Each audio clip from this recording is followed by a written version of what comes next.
81-year-old poet activist Michelle Alberts. When did people forget how to talk to me? When did I become a Halloween costume? The moment my skin read like a map for the years, scars and crevices, constellations in starry skies, I'm still here after all these years. It's everything else that's changed. When did I become so ignored, so afraid, so alone and exploitable? When did I seem to frustrate everyone around me with opinions on my life? Sorry, am I in your way? I read Michelle's piece on the plane home from a Millennial Leaders Conference this summer. For 3 days, I had immersed in dialogue with peer activists, poets, and preachers on the topic of spiritual resilience. For 3 days, I'd met only young faces around a sort of activism kids table, siloed in a setting where no one could speak to a life experience beyond the age of 35, let alone Michelle Alberts, 81. Yet we spoke like weary warriors, not millennials, already disillusioned with sexual, racial, and economic battles we couldn't believe were still ours to fight.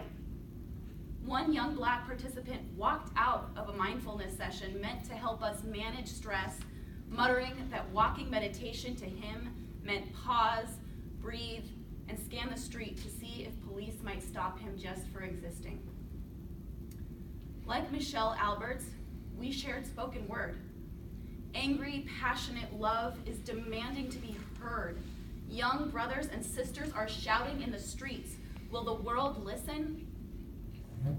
The confused, impassioned tropes of my peers echoed our ancestor Rebecca, who cries in Parsha Toldot as she labors in challenging pregnancy, Lama ze anochi? Why am I? Why am I alone in this world to withstand this particular moment? Rebecca cries not only in physical pain, but in bewilderment, hearing a struggle wage within her. There is no one to take her hand, to assure her that women before have survived the liminality of labor, no one to advise her in the responsibility of raising children in a state of conflict. Rebecca, whose name ironically means to join in relationship, is a literal embodiment of generational isolation. We too suffer isolation when we cry, why this for us, exclusively to a room of our peers. We don't know how to seek out Michelle and elder activists like her who've weathered the injustice of invisibility and oppression, who are wells of wisdom on resilience we could draw from. Relationships with those farthest across the generational divide may not be easy to traverse or obvious to seek out as we look to lead the future, but our generations need each other to help answer the bewildering call, why this for us, in a way only the perspective of the other can. After the Millennial Leaders Conference, I went straight to leading services at my summer internship at the Jewish Home of San Francisco. I was greeted, as on every Shabbat morning, by a sea of white hair and well-worn talitot. I explained where I had been. The conference was energizing, but frustrating, I admitted. Millennials yearn to make a difference, but can't seem to agree on what it's going to take to change what is broken, let alone how to keep ourselves from breaking in the process. A little desperate, I asked a kahal whose lifetime spanned world wars, catastrophic depressions, and every form of presidential personality for help. What sustains you? I asked. What would you tell my generation to hold fast to when the world seems to swim in chaos? I'd opened the floodgates. Stories teemed from the room, and many more spilled out over the rest of the summer. Stories of harrowing escape from pogroms, young love in the Holocaust, a war veteran's cycle of addiction and recovery, loss of spouse, bodily function, and just about every identity that makes someone count in society. Resilience turned out to be a topic to transcend language barriers, speak through the fog of dementia, and even reveal itself in congregants who could no longer speak, whose bodies declared their resilience by showing up for community and prayer week after week. The residents of the Jewish home taught me that connecting to a larger story and choosing to see our inheritance bound up in those of generations past, as well as those yet to come, is key to responding to the cry, Lama ze anochi, the ultimate cry of generational disconnect with integrity. When we returned the Torah to the Ark this morning, we sang Hadesh Yamenu Kekedem, renew our days as of old. Often we are so fixated on Hadesh, that yearning to make new, that we forget our Torah's wisdom for how to successfully reawaken and connect to our souls. We are to renew Kekedem, as of old, in a way that sustains us beyond a single moment, that integrates the best of what we've learned as a people with our own creative insight about where we could grow. Both elements are essential, though often in tension. We must meet in a place where the voice of new hears the voice of old, and together we regenerate without severing our roots. It is this wisdom of intergeneration that has kept our Torah tradition vibrant for centuries. It is this wisdom that points squarely to intergenerational sharing as a key to future leadership. In Parsha Toldot, our Parsha of generations, too many harmful tropes repeat because individuals do not access that enduring generational wisdom. Instead, they hurtle reactively forward, passing down trauma and strife to their children. How might Rebecca have approached infertility and childrearing differently had she known the struggles of her predecessor Sarah? How might Isaac have saved himself the humiliation of lying about his wife being his sister had he learned from his father's early travails? How might both parents have taught and blessed their children differently had they taken time to learn from the previous generation, to listen rather than assume their agony unique? Our biblical ancestors may not have had the opportunity to forge meaningful relationships across generations, but we do, and we cannot afford to get stuck in the hamster wheel of the present moment without learning from those who have fought battles like the ones we face now, with different names and different headlines.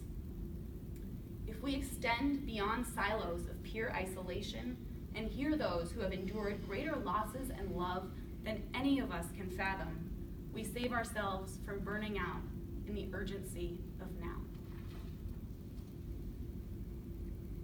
My experience at the home left me devoted to engaging with elders for my own sake if I am to become a resilient community leader. It also begged me to consider their resilience in a new and bewildering chapter of their lives. Congregants at the Jewish home were also crying out, Lama ze anochi? If this is so, why do I exist? As their bodies surprised them daily with new hardship, and they added name after beloved name to the mourner's Kaddish. They sought companionship and ritual guidance for uncharted experiences ranging from loss of family home to estrangement from adult children. Our elders renew our lives beyond measure. They also need us to notice and honor their vulnerability. I will admit that the first week I spent at the Jewish home, I squirmed to imagine my body telling a story of decay, of what I used to be able to do. It's terrifying to face a reality we all participate in. We all anticipate getting older, our bodies betray our expectations, our ability to participate changes, and we must create new narratives of dignity. On Yom Kippur, we voice the collective fear that we might have to face this aging process alone. Shema Kolenu, do not forsake us when we grow old. When our strength fails, do not abandon us. Like millennials, our elders fear not being heard. Our elders fear not having the sustenance to withstand the unknown they face ahead. So how do we show up for them in this chapter of their lives? One intergenerational story I love and look to for guidance comes from the book of Ruth. We meet Ruth and Naomi in the wake of a tragedy that has left both women to cope with loss and transition. Naomi, an older woman whose sons and husband have died, anticipates abandonment by her daughters-in-law as well. As a widow marginalized by society, she internalizes worthlessness and emptiness.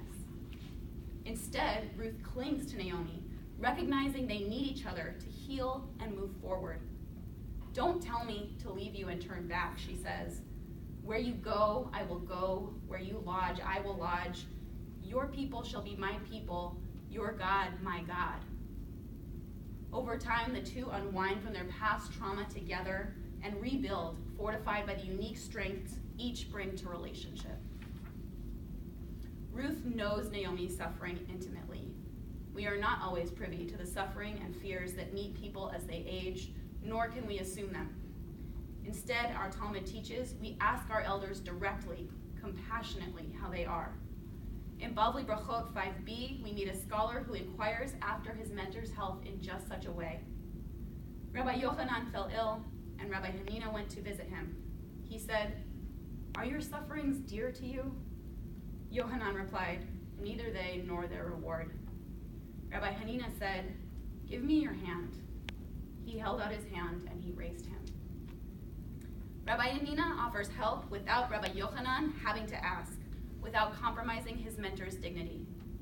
He frees Rabbi Yochanan from a fate our seniors know too well, too often, to suffer in silence because we fear that to ask after another's suffering risks commitment.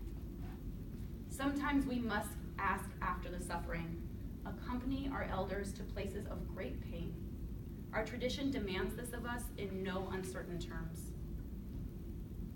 More often, we accompany our elders to places of deep mutual learning and renewal of perspective. We must sit together in the creative tension between Chadesh, hunger to innovate, change, grow, and Kedem, sustenance from the deeply rooted wisdom of old that we need to hear from.